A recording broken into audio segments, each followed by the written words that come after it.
খড়গপুরের state medical unit.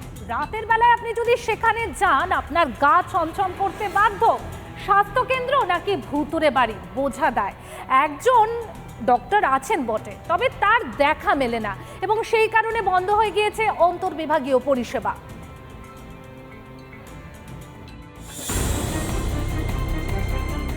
দেখে ভাবছেন কোনো পরিত্যক্ত বাড়ি, কিন্তু আদতে এটি খড়গপুরের নিমপুরার স্টেট মেডিকেল ইউনিট। বন্ধ হয়ে গিয়েছে এই ওয়ার্ডে, বসছে মদের আসরও। একসময় আমাদের পেছনের এই যে বিল্ডিংটা দেখছেন, এই বিল্ডিংয়ে গর্ভবতী মায়েদের ভর্তি রেখে চিকিৎসা করা হতো।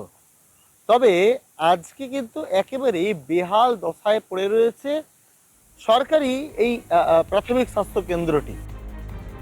ভর্তি নেওয়া হয় না কোনো রোগীকে, চালু রয়েছে শুধুমাত্র বহির্বিভাগ পরিষেবা।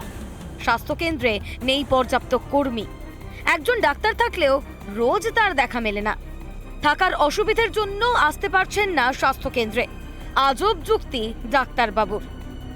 থেকে খড়গপুর মানে যেটা কি হয় মোটামুটি 150 কিলোমিটার হবে, 150-130 কিলোমিটার আমাকে যাতায়াত করতে হয়। ওইখানে হচ্ছে যে এসডি অফিসে লিখতে হচ্ছে ওই কোয়ার্টার ছাড়ানোর জন্য যে আমি স্যার এখানে থাকবো, এখানে থেকে সব জায়গাতে অ্যাপ্লিকেশন দিয়েছি কোয়ার্টার রিপেয়ার করার জন্য, আজ পর্যন্ত সেটা হয়নি। রোগী দেখছেন ফার্মাসিস্টই। সরকারি হাসপাতালের ক্ষেত্রে নিয়ম কি?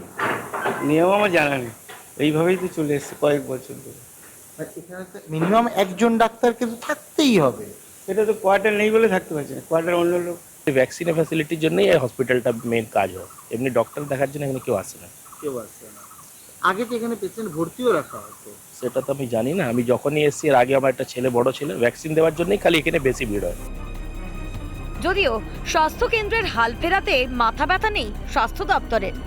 এখানে খড়গপুর হাসপাতাল, রেল হাসপাতাল, হিজলি হাসপাতাল, কাছাকাছি 3টে বেডেড হাসপাতাল থাকার জন্য আমরা ঠিক করেছি যে ওটা ওপিডি হিসেবে ওটা চলবে। হাসপাতালে কর্মরত নার্স থেকে শুরু করে হাসপাতালে পরিষেবা নিতে আসা রোগী সকলেরই দাবি স্বাস্থ্য দপ্তরের তৎপরতায় হাল ফেরুক এই বেহাল স্বাস্থ্য কেন্দ্রে। খড়গপুর থেকে সুদীপ্ত দাসের রিপোর্ট, রিপাবলিক বাংলা।